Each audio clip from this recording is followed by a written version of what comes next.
Hello, welcome to English Reading by Hidemi Woods. I'll read episodes from my books and talk about them. I hope you enjoy the show with me.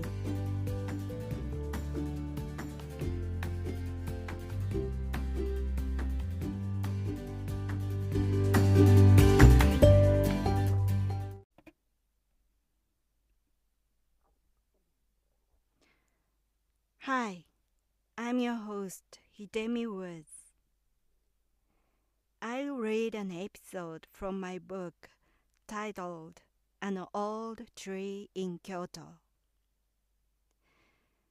Today's episode is called A Girl Again. It's about what I felt about my younger sister.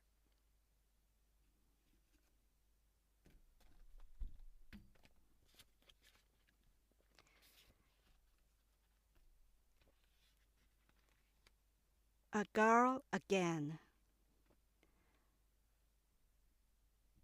I had a dream about my sister last night.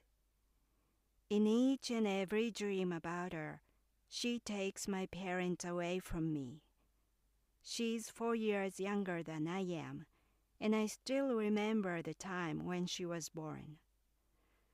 Although everybody told me that I must have been very happy to become a big sister, I felt gloomy more and more as my mother's due date was drawing near.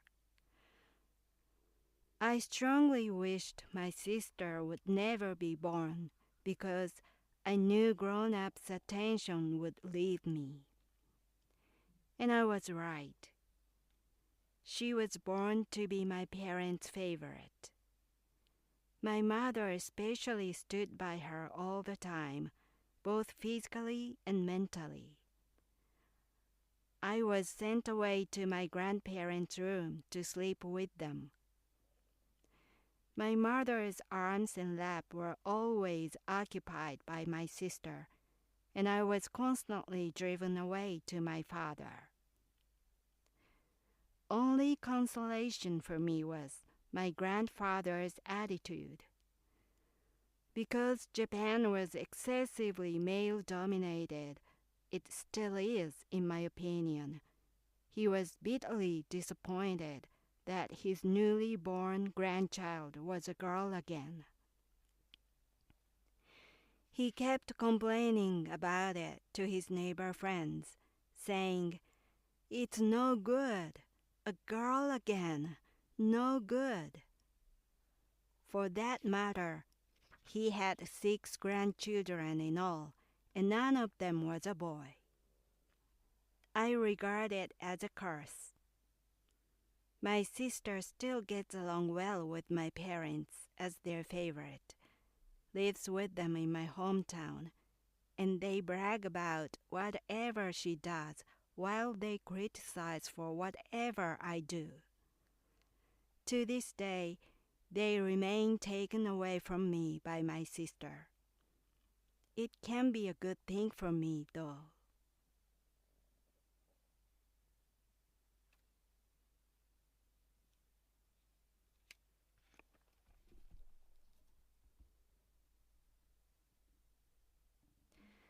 That was today's episode. In the last part of the episode, I wrote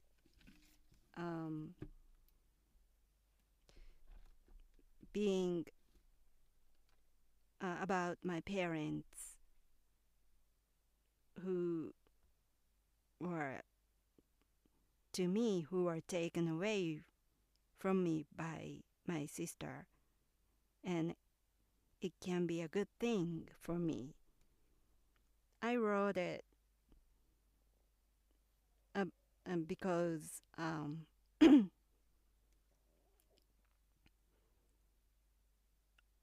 because watching my sister growing up and living her own life, I I feel my sister is so unhappy because of my parents. She took away my parents' my parent affection, but because of that, she had to live as their favorite, so she was always obedient to them, especially to my mother, and she did everything according to exactly what my mother told her to do. And that rewarded her affection, but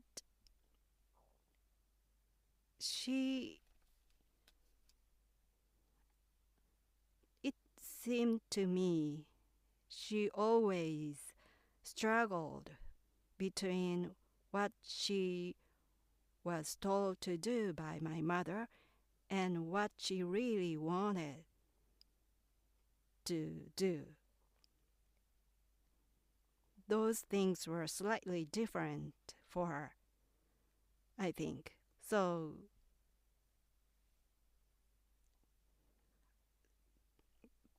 but she chose to do what my mother told her to do. And after she grew up and became an adult, she didn't do anything what she really wanted to do. And she is so unhappy now. On the contrary, I wasn't my parents' favorite, so I just kept doing what I wanted to do by ignoring what my mother told me to do. So in a way, I felt always satisfied what I was doing because I just ignored. I was able to ignore my mother. So I thought it could be a good thing for me that my sister took away my parents from me.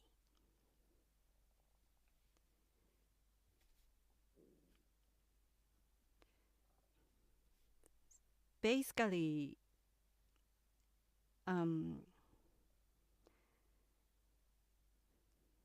Japan is such a male-dominated country. If you lived here, you would be surprised how male-dominated Japan can be. These days, things have been getting better because of young people.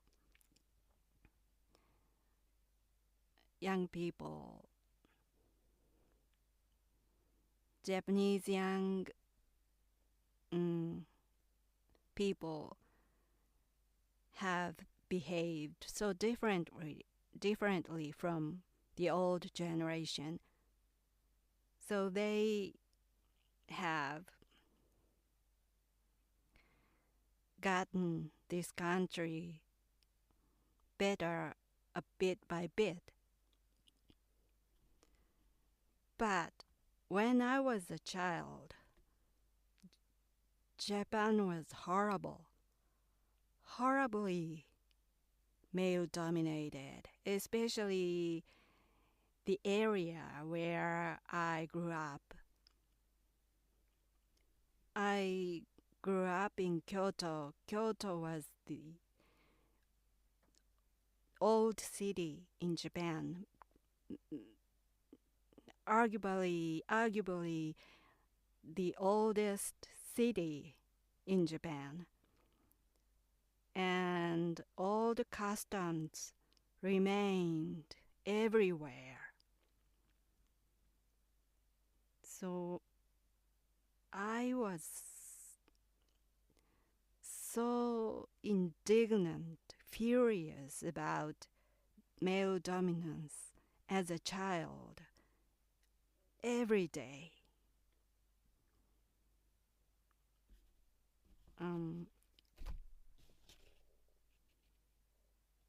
So if the family didn't have a boy as a successor, it could be the biggest problem, the biggest threat to continue the family. And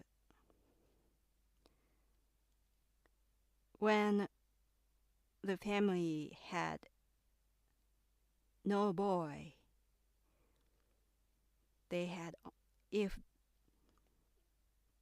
a family had only girls, the firstborn girl had to marry a man and take him in to the family as an heir.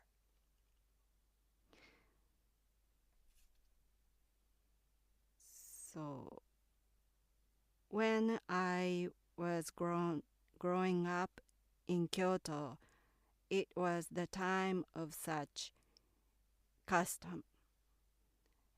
With that kind of custom remained. So after I was born, my family, especially my grandfather, strongly wished the next grandchild would be a boy to sustain the family lineage. But it was a girl again.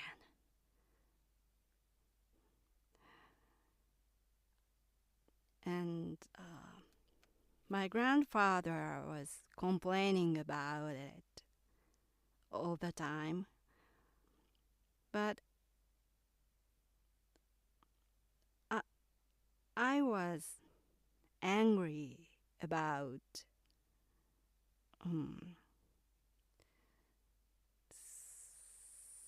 so many male-dominated customs and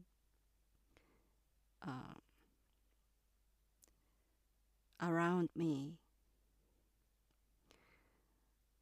It's not just customs, but people's habits, everyday routines. Everything was based upon male dominance. For instance, the small examples, but when I was an elementary school student,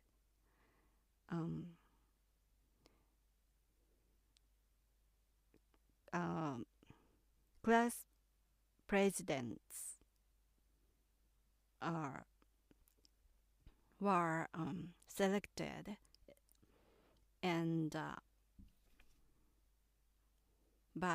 selected by students, and every class had two class presidents. One was boy and the other was a girl. But the boy should preside every meeting, and the girl shouldn't, or the girl president wasn't allowed to preside. She would be only a secretary for him, and the girl's task at the meeting was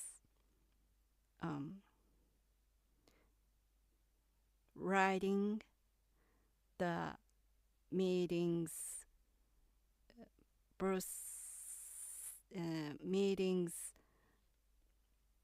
agendas on the blackboard. That was it. And in another example,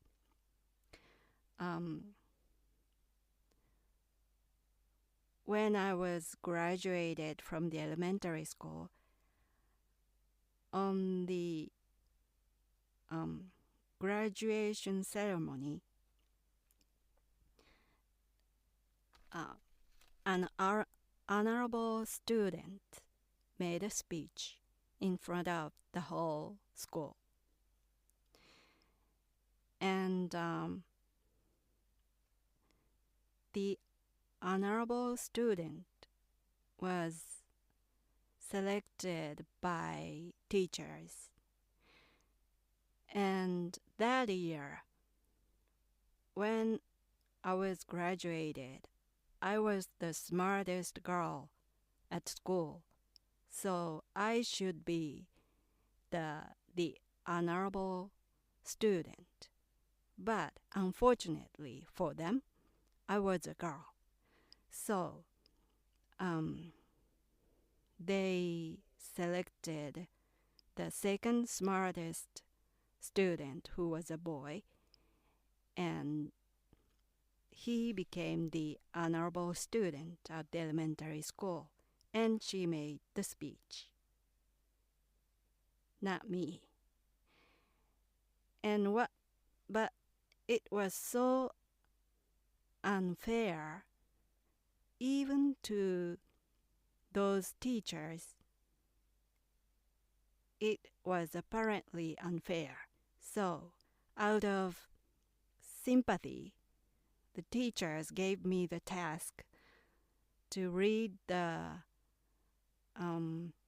list of the graduation gifts from the graduates' parents' union to the school. I read the list of those gifts in front of the whole school. I can say it was quite stupid. But that was pretty much all what they could do for me. And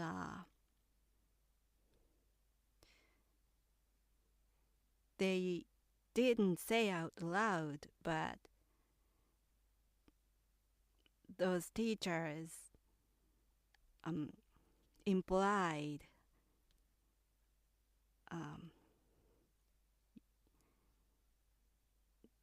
that I was unlucky because I was born as a girl. If I were a boy, you would make the speech. But so sad you were a girl. And so read the list at least.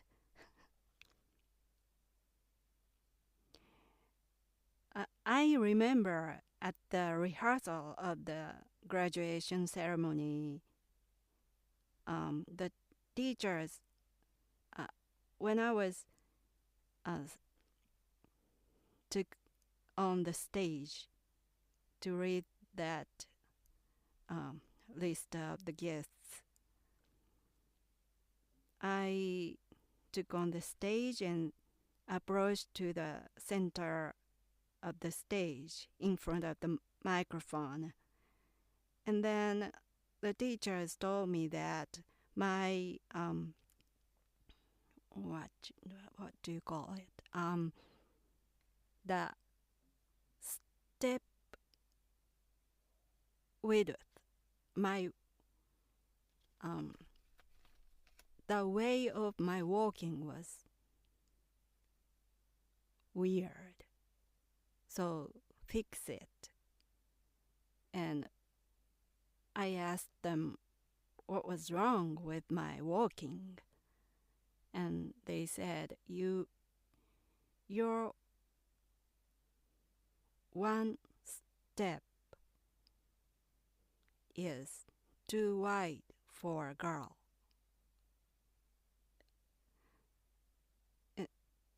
So I was striding like a boy. So you shouldn't, I was told not to stride like a boy. Walk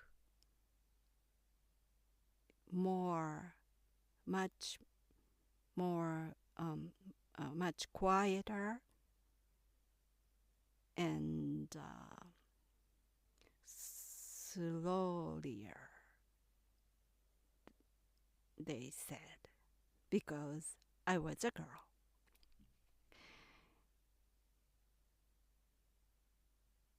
And those were my childhood memories. But even after I grew up,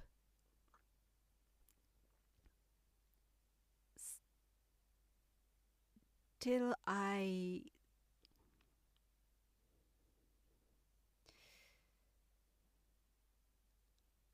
had bad experiences so many times in living in Japan.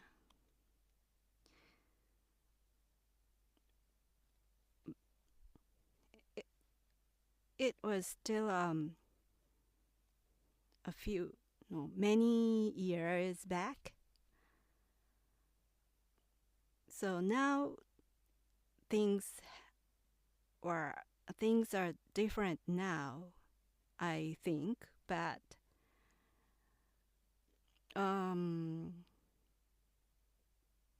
then until a few decades ago, Japan was still so male dominated. And when I was so young,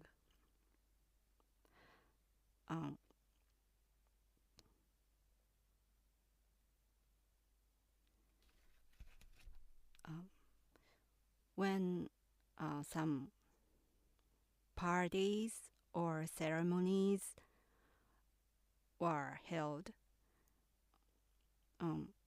women had to pour sake or beer to men's cups. It was women's work, women's task to pour drinks to men's cups. Or I once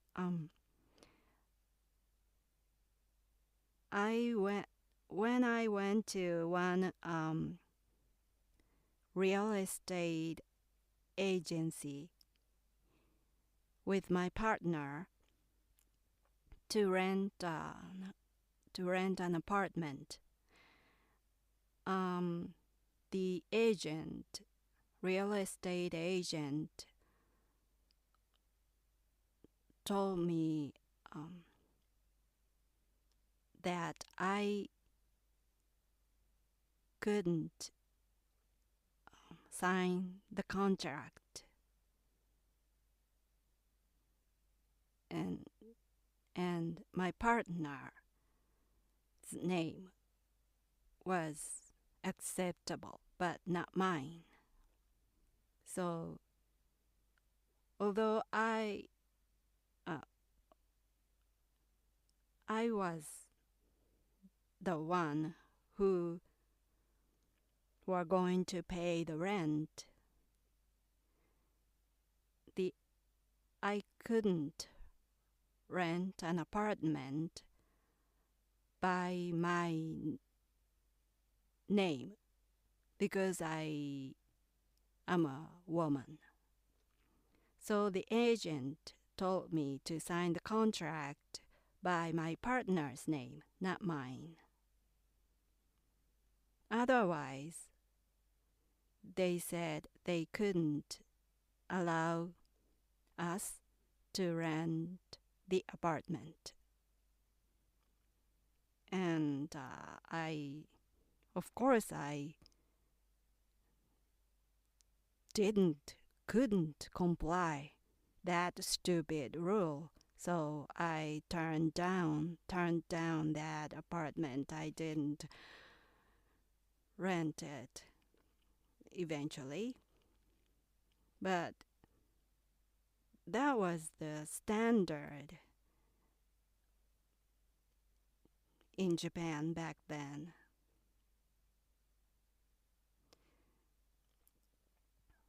But women around me seemed happy about it. It was the big mystery for me. Back then, they were willing to comply those customs. They were willing to pour beer for men. They were willing to walk behind men. I simply defied it, and my usual habit was when I passed a man on the narrow street or road, usually a woman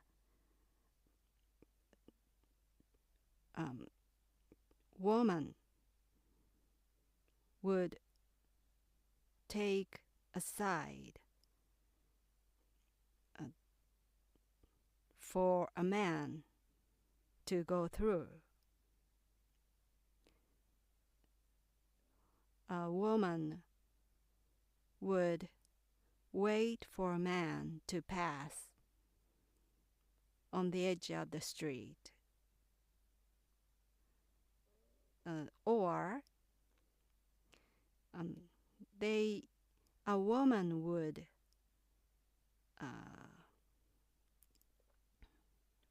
would change the path they were walking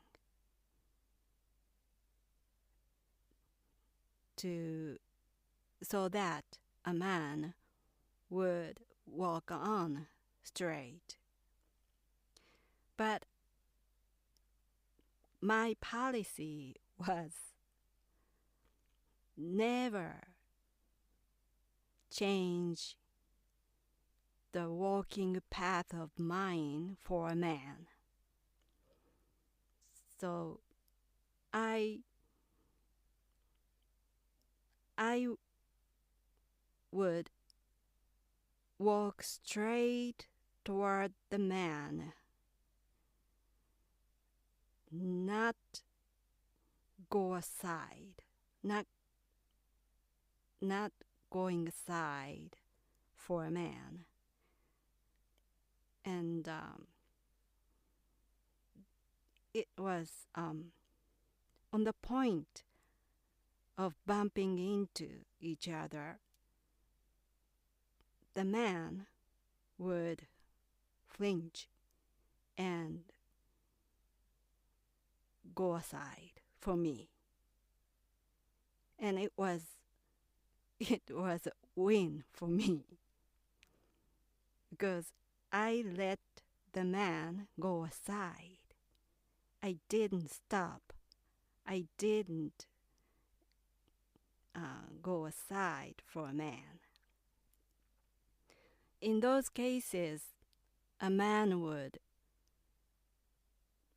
give me a strange look as if I was a crazy woman because I was just walking to the man. And a man, usually back then, usually expected for a woman to go aside. So if a man passed each other with me on a narrow street, he would almost run into me or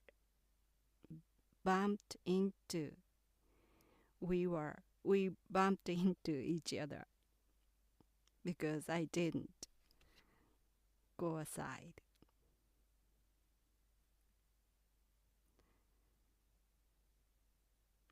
Things were better now because of young people, and but still Japan still has male dominance everywhere. I really hate it.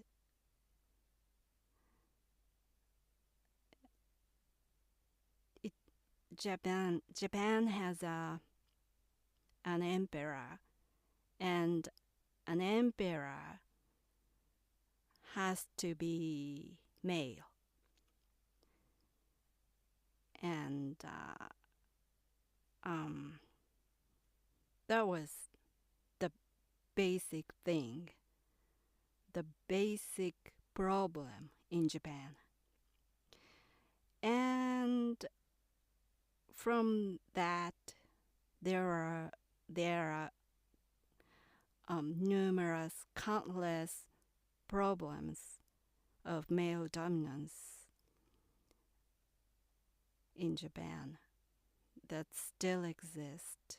Those still exist, like the payment difference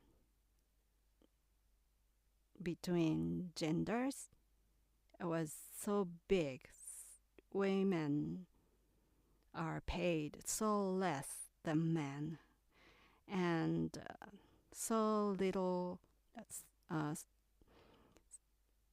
so few executive executives in the corporate organization.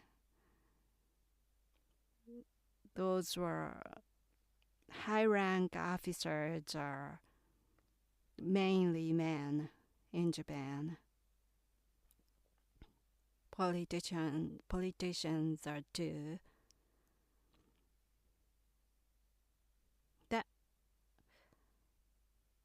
That topic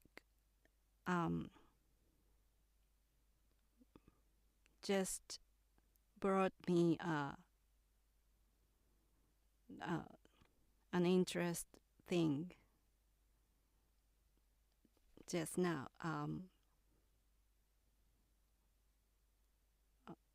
A few years ago, I saw the interview of the CEO of a big Japanese mobile company, and that CEO is a man, of course, in Japan, and he was asked by an interviewer that why he aimed at being the top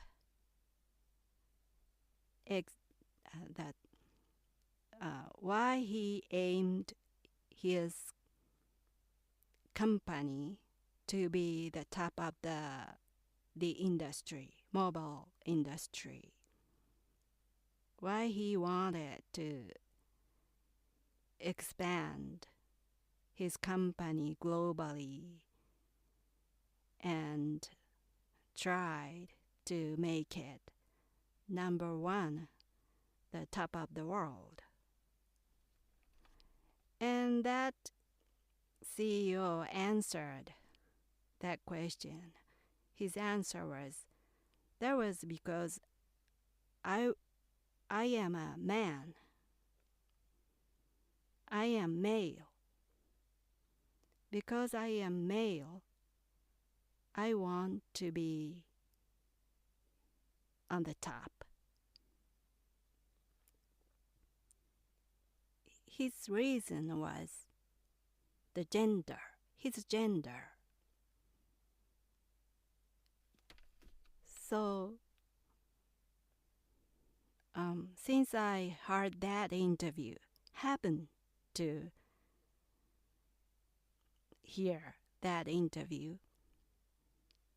I have been determined not to sign up that company.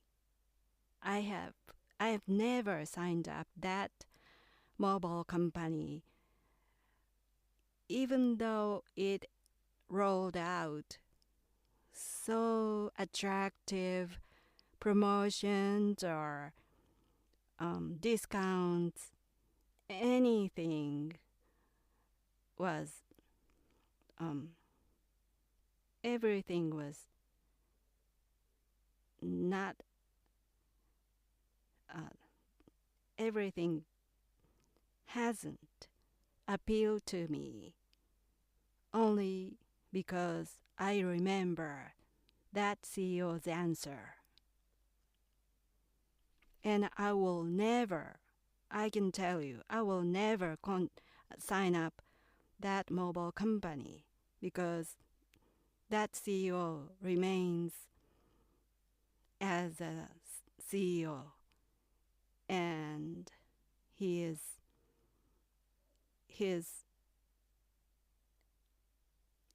main purpose of success is because of his gender, because he is a man, he said himself. So I will not pay a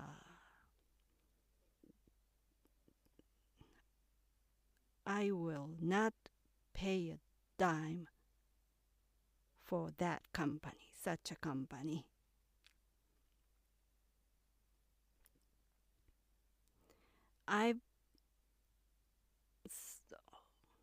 Looking back, I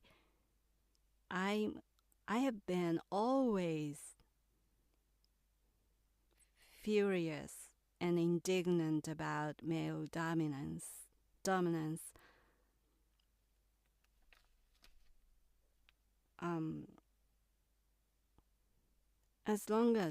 As far as I can remember, I've been always complaining about it, about Japanese male dominance. But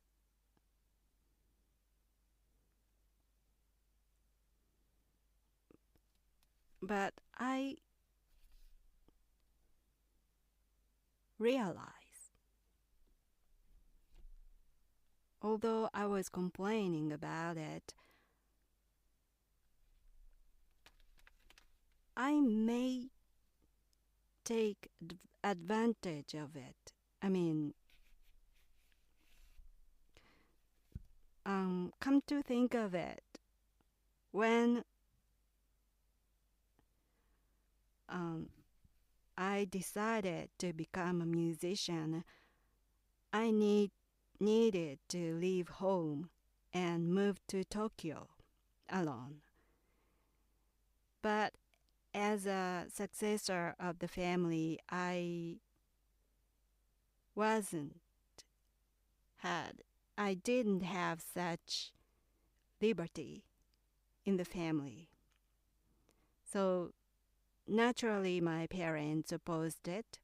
She didn't allow me to go to Tokyo. But my grandfather let me go. My grandfather allowed me to be a musician by leaving home. But if I were a boy, I don't think my grandfather would allow me to leave home. I would be confined in the family house to succeed the family, instead of leaving home to become a musician. So, in a sense, I may have taken advantage of being a woman in a male-dominated society of Japan. Well, that was all for today. I'm Hidemi Woods. Thanks for listening, really. Until next time, take care and be well.